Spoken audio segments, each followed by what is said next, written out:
Icon star Allu Arjun Pushpa సినిమాతో world వైడ్గా famous అయినటువంటి ఐకాన్ స్టార్ని మొత్తం మీద ఒక చిన్న కేసులో జైల్లో పెట్టే వరకు తీసుకెళ్లారు. బట్ రీసెంట్గానే ఐకాన్ స్టార్ అల్లు అర్జున్ విడుదల అవడం జరిగింది. బట్ ఐకాన్ స్టార్ అల్లు అర్జున్ని ఏ కేసుల మీద అరెస్ట్ చేశారు అండ్ ఎటువంటి కారణాలతో మొత్తం మీద బెయిల్ ఇచ్చి మరీ బయటకు పంపారు, అసలు ఈ ఇన్సిడెంట్లో అల్లు అర్జున్ తప్పు నిజంగానే ఉందా? సో ఓవరాల్గా సినీ ఇండస్ట్రీ మొత్తం చెప్పాలంటే ఈరోజు మొత్తం వాళ్ళ పనులన్నీ కూడా ఆపుకొనేసి కేవలం అల్లు అర్జున్ ఇంటి దగ్గర గుమ్మికొట్టడానికి గల కారణాలు ఏంటి అండ్ అల్లు అర్జున్ ప్రెస్ మీట్లో చెప్పినటువంటి విషయాలు ఏంటి అనేటటువంటి ఎన్నో క్వశ్చన్స్కి ఈరోజు మన వీడియోలో ఆన్సర్ తెలుసుకుందాం. సో వీడియో చాలా ఇంట్రెస్టింగ్గా ఉండబోతుంది. ఎక్కడ కూడా స్కిప్ చేయకుండా వీడియోని పూర్తిగా చూసారంటే మీకు ఈ కంటెంట్ మీద క్లారిటీ వచ్చే ఛాన్సెస్ ఉంది. సో లేట్ చేయకుండా స్టార్ట్ చేసేద్దాం. నేను మీ Shiva, welcome to Sas TV.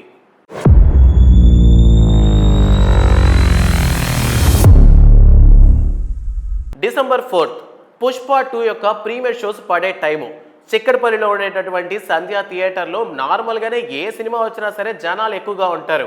So ఈ క్రమంలోనే ఐకాన్ స్టార్ అల్లు అర్జున్ కూడా ఆనవాయితీగా వస్తున్నటువంటి విషయం ఏంటంటే, సో ఆయన సినిమా ఉందంటే ఫస్ట్ రోజు సినిమాకి వెళ్ళడం ఆయనకు అలవాటు. బట్ ఈసారి ప్రీమియర్ షోస్ వేశారు కదా, సో ఆ క్రమంలోనే ప్రీమియర్ షోస్కి వెళ్ళడం జరిగింది. బట్ బయటకు వచ్చినటువంటి అల్లు అర్జున్ అక్కడ ఉన్నటువంటి చాలా మంది గుర్తుపట్టడంతో ఓవరాల్గా చాలా మంది గుమికొట్టడం జరిగింది. సో ఈ విధంగా ఫ్యాన్స్ తండోపతండాలుగా థియేటర్ లోపల ఉండే వాళ్ళు కూడా పరిగెత్తుకుంటూ వచ్చేటటువంటి క్రమంలో ఈ సినిమాని ప్రీమియర్ షోకి చూద్దామని వచ్చినటువంటి రేవతి తొక్కిసలాటలో చనిపోవడం జరిగింది. సో బయట ఉన్నటువంటి అల్లు అర్జున్ ఏంటంటే ఫ్యాన్స్ అందరికీ అభివాదం చేస్తారు, అదే హాయ్ హలో సంథింగ్ ఆ విషయం చెప్పుకుంటూ మొత్తం మీద అల్లు అర్జున్ అయితే వెళ్ళిపోయారు. సో అల్లు అర్జున్కి ఆ ఇన్సిడెంట్ జరిగినటువంటి విషయం కూడా తెలియదు. సో ఓవరాల్గా ఆ థియేటర్లో రేవతి అనేటటువంటి ఆవిడ చనిపోవడం, సో ఓవరాల్గా ఈ ఇన్సిడెంట్ మీద సడన్గా పక్క రోజు చాలా మంది హైలైట్ చేసుకుంటూ వచ్చారనమాట. సో అల్లు అర్జున్ వచ్చాడు, సో అల్లు అర్జున్ చూడడానికి వెళ్ళినటువంటి క్రమంలో తొక్కిసలాటలో ఆ థియేటర్లో ఉన్నటువంటి రేవతి చనిపోవడం జరిగిందని చెప్పి, సో ఈ సమాచారం అల్లు అర్జున్ దగ్గరికి వెళ్ళేదానికంటే ముందరే సోషల్ మీడియాలో బాగా పాకేసింది. అండ్ ఈ క్రమంలో పోలీసు వాళ్ళు కూడా ప్రెస్ మీట్ పెట్టి ఏం చెప్పారంటే, అల్లు అర్జున్ వస్తున్నట్టు మాకు ఇన్ఫర్మేషన్ ఇవ్వలేదు, సో ఇన్ఫర్మేషన్ ఇచ్చుంటే మేము సెక్యూరిటీ ఇచ్చుంటాం, సో ఇన్ఫర్మేషన్ ఇవ్వలేదు కాబట్టి జరిగింది, సో ఇన్సిడెంట్కి మాకు ఎలాంటి సంబంధం లేదని చేతులు ఎత్తేసారు. సో ఈ క్రమంలో జనాలందరూ ఏంటంటే ఇంకా అల్లు అర్జున్ రావడం వల్లే జరిగింది, సో అల్లు అర్జున్కి మీద కేసు పెట్టి ఎట్లనే జైల్లో పెట్టాలి అనేటటువంటి విషయాన్ని తీసుకొచ్చారు. యాక్చువల్లీ తొక్కిసలాటలు అనేటటువంటివి చాలాసార్లే జరిగాయి, మన దగ్గర కొత్త ఏమీ కాదు. బట్ ఇక్కడ జరిగినటువంటి తప్పు ఏంటంటే అల్లు అర్జున్ ఏమాత్రం పర్మిషన్ తీసుకోకుండా లోపలికి రావడం అండ్ బయటకు వచ్చాక అంత విధంగా అంటే ఆ విధంగా ఫ్యాన్స్ రావడం కానీ ట్రాఫిక్ జామ్ అవడానికి కానీ లేదా విధంగా ఈ తొక్కిసలాట జరగడానికి కానీ కారణం అల్లు అర్జునే అని చెప్పి మొత్తం మీద కేసుని పెడదామని అనుకున్నారు. సో ఓవరాల్గా జైల్లో పెట్టాలని సోషల్ మీడియాలో చాలానే వచ్చాయి. అండ్ పుష్పని దాని ముందర నుంచే పుష్ప మీద కూడా అంత మంచి ఒపీనియన్ లేదు, చాలా మందికి నెగిటివ్ ఒపీనియన్ మీదనే సినిమా రిలీజ్ చేశారు. సో అయినప్పటికీ థియేటర్లో కలెక్షన్స్ కొల్లగొట్టింది. సో ఎప్పుడైతే ఐకాన్ స్టార్ అల్లు అర్జున్కి ఈ విధంగా ఒక ఇన్సిడెంట్ సంధ్య థియేటర్లో జరిగిందని తెలిసిందో, సో వెంటనే ఆయన కూడా ఏంటంటే మూవీ టీం తరపున అండ్ ఆయన తరపున ఒక వీడియోని అయితే రిలీజ్ చేస్తారనమాట. సో ఈ వీడియోలో చనిపోయినటువంటి మహిళకి అండ్ వాళ్ళ కుటుంబం ఎవరైతే ఉన్నారో భాస్కర్ గారికి, సో వాళ్ళందరికీ కూడా మొత్తం మీద క్షమాపణలు చెప్తూ ఒక యాక్సిడెంటల్గా జరిగినటువంటి విషయం, సో ఓవరాల్గా జరిగినటువంటి నష్టాన్ని మేము పోడ్చలేం, సో మేము చెప్పేటటువంటి సారీ అనేది ఖచ్చితంగా మీ బాధను తగ్గించేది కాదని ఒక 25 lakhs మేము ఇస్తామని చెప్పి ఆ బాధిత కుటుంబీకులు ఎవరైతే ఉంటారో సో వాళ్ళకి చెప్పడం జరిగింది. సో ఇంతటితో ఆల్మోస్ట్ డన్. సో ఆ ఇన్సిడెంట్ జరిగినటువంటి విషయాన్ని చాలా మంది లైట్ తీసుకున్నారని అనుకున్నాం. సో ఈ క్రమంలో ఏంటంటే December 13th సడన్గా పోలీసులు అల్లు అర్జున్ ఇంటికి రావడం జరిగింది. సో ఇంట్లో ఉన్నటువంటి అల్లు అర్జున్ని ఈ విధంగా సెక్షన్ 105 అండ్ అలానే సెక్షన్ 118 BNS 118 అండర్ 1 సెక్షన్ కింద అరెస్ట్ చేయడం జరిగింది. అంటే ఇది ఒక నాన్ బెయిలబుల్ అనమాట. ఇన్ కేస్ ఈ కేసు కానీ నిజంగా రుజువు అయితే మాత్రం సుమారు సంవత్సరం నుంచి 10 సంవత్సరాల వరకు జైలు శిక్ష పడేటటువంటి అవకాశం ఉన్నటువంటి సెక్షన్లు ఇవి. సో ఈ కేసుని అల్లు అర్జున్ మీద నమోదు చేసి పోలీసులు అల్లు అర్జున్ అరెస్ట్ చేయడం జరిగింది. సో అరెస్ట్ని మనం గమనిస్తూనే ఉన్నాం, కంటిన్యూగా జరిగినటువంటి లైవ్ని అన్ని ఛానల్స్ ఇస్తూనే ఉన్నాయి. సో ఓవరాల్గా దాని తర్వాత ఏం జరిగిందంటే మొత్తం మీద కోర్టుకి తీసుకెళ్ళడం, అక్కడ ఉన్నటువంటి కోర్టు ఏంటంటే లేదు ఎట్టి పరిస్థితి అల్లు అర్జున్ తప్పే అని చెప్పారు. సో ఇటువంటి టైంలో న్యాయవాది నిరంజన్ రెడ్డి హాజరయ్యారు. సో నిరంజన్ రెడ్డి ఎవరంటే ఒక ప్రొడ్యూసర్ కూడా, అండ్ ముఖ్యంగా చెప్పాలంటే మెగా ఫ్యామిలీకి అత్యంత సన్నిహితుడు, అంటే లైక్ ఫ్యామిలీ ఫ్రెండ్ అని చెప్పుకోవచ్చు అనమాట Niranjan Reddy. And Acharya cinema producer చేసింది కూడా ఆయనే. సో ఆయన ఏంటంటే ఈ కేసుని టేకప్ చేయడం జరిగింది. సో ఈ కేసుని తీసుకెళ్లి హైకోర్టులో మళ్ళీ పిటిషన్ వేశారనమాట. సో బన్నీ వాచ్ టీమ్ ఎవరైతే ఉన్నారో, సో మొత్తం మీద నిరంజన్ రెడ్డి ఇచ్చినటువంటి వాదనలు విన్నటువంటి కోర్టు ఏం చేసిందంటే మధ్యంతర బెయిల్ అయితే ఇచ్చింది. సో ఏ పాయింట్ మీద వాదించారంటే 2017లో షారుఖ్ ఖాన్ గారి రాయ్ సినిమా కూడా ఉందన్నమాట. సో ఆ సినిమా టైంలో కూడా ఈవెంట్లోనే ఈ విధంగా కూడా తొక్కిసలాట జరిగి మనుషులు చనిపోవడం జరిగింది. సో ఆ క్రమంలో ఆ ఇన్సిడెంట్ టైంలో కూడా ఏంటంటే షారుఖ్ ఖాన్కి మధ్యంతర బెయిల్ అనేది ఇచ్చారు కదా, సో వై నాట్ నౌ అని చెప్పి మొత్తం మీద నిరంజన్ రెడ్డి గారు ఒక పాయింట్ని తీసుకొచ్చి పెట్టడం ద్వారా సో కోర్టు ఏకీభవించి మొత్తానికి మధ్యంతర బెయిల్ని అయితే ఐకాన్ స్టార్ అల్లు అర్జున్కి ఇవ్వడం జరిగింది. సో అసలు ఈ ఇన్సిడెంట్లో ఓవరాల్గా కూడా చూసుకున్నట్లయితే ఒక మూవీకి ఆయన వచ్చారు. సో నార్మల్గా ఈ మధ్యకాలం మనం చూస్తున్న ప్రీమియర్ షోస్కి, రీరిలీజెస్కి రీసెంట్గా కూడా మనం కానీ చూసుకున్నట్లయితే దేవరా సినిమాకి సంబంధించినటువంటి మ్యూజిక్ డైరెక్టర్ అయిన అనిరుద్ధ్ రవిచంద్రన్ కూడా థియేటర్కి వెళ్ళి మూవీని చూడడం జరిగింది. అండ్ నితిన్ కూడాను ఇష్క్ సినిమా రిలీజ్ సందర్భంగా కూడా వెళ్ళి కూర్చోవడం జరిగింది అనమాట. సో ఈ విధంగా సెలబ్రిటీస్ కూడా సినిమాలు చూడడం అనేది ఈ మధ్య కాలంలో కామన్ అయిపోయింది. బట్ ఇంతకుముందు ఏంటంటే మాస్క్లు వేసుకెళ్ళారు, కానీ ఇప్పుడు ఏంటంటే అందరికి అలవాటు అయిపోయింది కానీ నార్మల్గా వెళ్తున్నారు.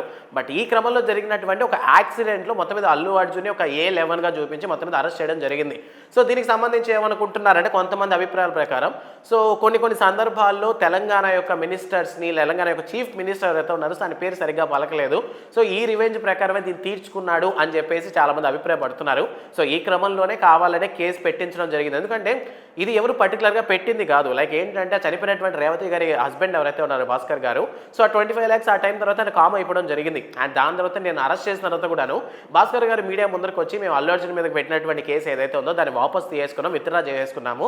అండ్ అదే కాకుండా జరిగినటువంటి ఇన్సిడెంట్కి ఐకాన్ స్టార్ అల్లు అర్జున్కి ఏ మాత్రం సంబంధం లేదని ఆ భాస్కర్ గారు చెప్పడం జరిగింది. బట్ ఏ ప్రాతిపదికన ఈయన అరెస్ట్ చేస్తారంటే గవర్నమెంట్ నుంచి వచ్చినటువంటి క్వశ్చన్ అనమాట.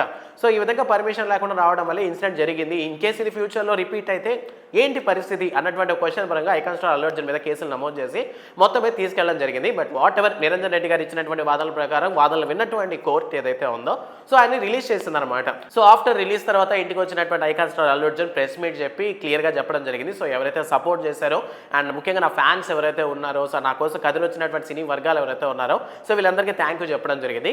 ఇక జైల్లో తీసుకెళ్తున్నారన్న టైంలోనే విశ్వంభర షూటింగ్లో ఉన్నటువంటి మెగాస్టార్ చిరంజీవి గారు కూడాను సో మొత్తమే షూటింగ్ ఆపుకొని రావడం జరిగిందనమాట. అండ్ ఇదే క్రమంలో మెగా బ్రదర్స్ అయినటువంటి నాగబాబు, అలానే ఆంధ్రప్రదేశ్ డిప్యూటీ సీఎం అయినటువంటి పవన్ కళ్యాణ్ గారు కూడా అన్ని పనులు ఆపుకొని మొత్తం మీద రావడం జరిగిందనమాట ఈ ఇన్సిడెంట్ గురించి. సో ఈ ఇన్సిడెంట్ కి సంబంధించి చాలా మంది కూడా రియాక్ట్ అవ్వడం జరిగింది. సో మూవీ ఇండస్ట్రీ పరంగా ఉన్నటువంటి డైరెక్టర్లు ఎవరైతే ఉన్నారో సుకుమార్ కావచ్చు, త్రివిక్రమ్ శ్రీనివాస్ కావచ్చు, రాఘవేంద్రరావు గారు కావచ్చు, సో వీళ్ళందరూ రియాక్ట్ అవ్వడం జరిగింది. హీరోల పరంగా నందమూరి బాలకృష్ణ గారు కూడా రియాక్ట్ అవ్వడం జరిగింది దీనికి సంబంధించి. అండ్ పొలిటీషియన్స్ పరంగా కూడా చంద్రబాబు నాయుడు గారు రియాక్ట్ అయ్యారు. అండ్ ఏపీ ఎక్స్ సీఎం అయినటువంటి జగన్మోహన్ రెడ్డి గారు రియాక్ట్ అయ్యారు. అండ్ ప్రజాశాంతి పార్టీ వ్యవస్థాపకులైనటువంటి కేఏ పాల్ కూడా మాట్లాడడం జరిగింది. ఇక సినిమా ఇండస్ట్రీకి సంబంధించినటువంటి హీరోలు నాని, శ్రీ విష్ణు అండ్ అలానే నితిన్ కూడా ఈ ఇన్సిడెంట్ అంత కరెక్ట్ కాదని చెప్పడం జరిగింది. ఇక అక్కడ ఉన్నటువంటి తెలంగాణలో ఉన్నటువంటి కొంతమంది బీఆర్ఎస్ పార్టీ నాయకులు ఎవరైతే ఉన్నారో సో వాళ్ళందరూ కూడా దీనికి సంబంధించి మాట్లాడడం జరిగింది అనమాట. సో ఇదంతా కరెక్ట్గా లేదు అని, అంటే ముఖ్యం ఏంటంటే జరిగినటువంటిది ఒక ఇష్యూనే, సో దాన్ని ఎవరు తప్పుపట్టాల్సిన అవసరం లేదు. బట్ ఇందులో ఐకాన్ స్టార్ అల్లు అర్జున్నే ఒక మెయిన్గా ఈయన వల్లే జరిగింది అని చెప్పి తీసుకెళ్ళడం కరెక్ట్ కాదని ఓవరాల్గా మూవీ ఇండస్ట్రీ మొత్తం అండ్ అలాగే సినీ ఇండస్ట్రీ సో మొత్తం మీద ఈ రోజు అయితే సినీ ఇండస్ట్రీలో ఒక్క సినిమా కూడా ప్రెజెంట్ షూటింగ్ జరగట్లేదండి. ఇందుకు కారణం icon star Allu Arjun arrest చేయడం అని చాలా మంది మాట్లాడుతూ ఉన్నారు. సో ఓవరాల్గా icon star Allu Arjun press meet పెట్టి అయితే ఎవరైతే నాకు సపోర్ట్ చేస్తారో, ఎవరైతే నా కోసం అయితే ఎవరైతే వచ్చారో, ముఖ్యంగా నా కోసం ఎవరైతే ఫ్యాన్స్ కొంచెం నిలబడ్డారో సో వాళ్ళందరికీ థ్యాంక్ యూ అని చెప్పడం జరిగింది. బట్ ఈ క్రమంలో చాలా మంది కాంట్రవర్షియల్ క్వశ్చన్లు అడిగినప్పటికీ కూడా ఏ క్వశ్చన్కి ఏ మాత్రం సమాధానం చెప్పకుండా సో వాట్ ఎవర్ నేను చెప్పాలనుకున్నటువంటి థ్యాంక్ యూ అయితే చెప్పడానికి వచ్చానన్న విధంగా అయితే మొత్తం మీద ఉన్న వాళ్ళందరికీ థ్యాంక్ యూ చెప్పారు. సో ఈ ఇష్యూ ఇంత ఆగిపోతుందా లేదా దీన్ని మళ్ళీ ఇంకొంచెం వైరల్ చేసే ఛాన్సెస్ ఉన్నాయో మనకి తెలియాల్సింది. బట్ ఓవరాల్గా చూసుకున్నట్లయితే ఈ ఇష్యూలో కరెక్ట్గా గమనించినట్లయితే అల్లు అర్జున్ రావడం అనేది నాట్ నౌ, గత 13 ఏళ్ళుగా కూడా ఆయన వస్తూనే ఉన్నటువంటి విషయం మనకు చెప్పారు. సో ఈ విధంగా నాకు ఒక ఆనవాయితీ, ఒక సాంప్రదాయంగా నేను నా సినిమా అంటే ఖచ్చితంగా నేను ఫస్ట్లోనే చూస్తానని చెప్పారు. సో ఈ క్రమంలో జరిగినటువంటి ఇన్సిడెంట్ ఏంటంటే బయటకు వచ్చాక జనాలు గుర్తుపట్టడం అండ్ గుర్తుపట్టడంలో చాలా మంది పరిగెత్తుకుంటా రావడం, తోసుకుంటా రావడంలో ఈ విధంగా తొక్కిసలాట జరిగింది. సో జరిగినటువంటిది ఒక యాక్సిడెంట్, మేమేం దాన్ని ఇంటెన్షనల్గా అయితే ప్లాన్ చేసుకోలేదు. సో జరిగినటువంటి ఇన్సిడెంట్కి నేను ఎప్పుడు బాధపడుతూనే ఉంటాను, నేను ఇప్పటికీ చాలా ఫీల్ అవుతున్నాను, ఐ ఫీల్ వెరీ గిల్ట్ అని చెప్పినట్టు చెప్పడం జరిగిందనమాట. సో ఓవరాల్గా ఎవరైతే సపోర్ట్గా నిలిచారో వాళ్ళందరికీ థ్యాంక్స్ చెప్పడం జరిగింది. అండ్ మొత్తం మీద icon star Allu Arjun arrest చేయడం అనేటటువంటి ఇన్సిడెంట్ ఇండియా మొత్తాన్ని కదిలించిందనే తెలుస్తోంది. So Pushpa cinema collections 1000 crores cross అయ్యాయి అనేటటువంటి సెలబ్రేషన్స్లో ఉండాల్సినటువంటి అల్లు అర్జున్ ఓవరాల్గా ఈ కొన్ని కేసులు పడడం వల్ల జైల్లో ఉండాల్సి వచ్చిందనమాట. మరి ఈ కేసు ఇంకెంత దూరం వెళ్తుంది అండ్ ఇంకా దీనికి సంబంధించి ఇంత సపోర్ట్ వచ్చిన తర్వాత నిరంజన్ రెడ్డి గారు లాంటి ఒక కాస్ట్లీయెస్ట్ లాయర్ ఉన్న తర్వాత మరి అల్లు అర్జున్కి శిక్ష పడేటటువంటి అవకాశం లేకపోవచ్చు. సో జరిగినటువంటి ఇన్సిడెంట్ మీద మీకు ఈ పాటికి ఒక క్లారిటీ వచ్చిందని నేను అనుకుంటున్నాను. సో ఇంకేనా నేను పాయింట్స్ మిస్ చేస్తుంటే ఆ విషయాన్ని కామెంట్ సెక్షన్లో మెన్షన్ చేయండి. అండ్ ఈ పాయింట్ మీద అంటే ఈ యొక్క ఇన్సిడెంట్ మీద మీకు తెలిసినటువంటి మీ ఒపీనియన్ ఏంటన్న విషయాన్ని కూడా కామెంట్ సెక్షన్లో మెన్షన్ చేయండి. అండ్ నోట్ 1, సో ఇలాంటి మరిన్ని ఎటువంటి అప్డేట్స్ కావాలన్నా, మొత్తం మీద సొసైటీలో జరిగేటటువంటి ఏ ఇన్సిడెంట్ అయినా మీరు ఒక 10 నిమిషాల్లో తెలుసుకోవాలన్నా కూడాను వెంటనే సాస్ టీవీని అయితే సబ్స్క్రైబ్ చేసుకోండి. సో మరో అప్డేట్తో మళ్ళీ మీ ముందుకు వస్తాను. Until then bye bye.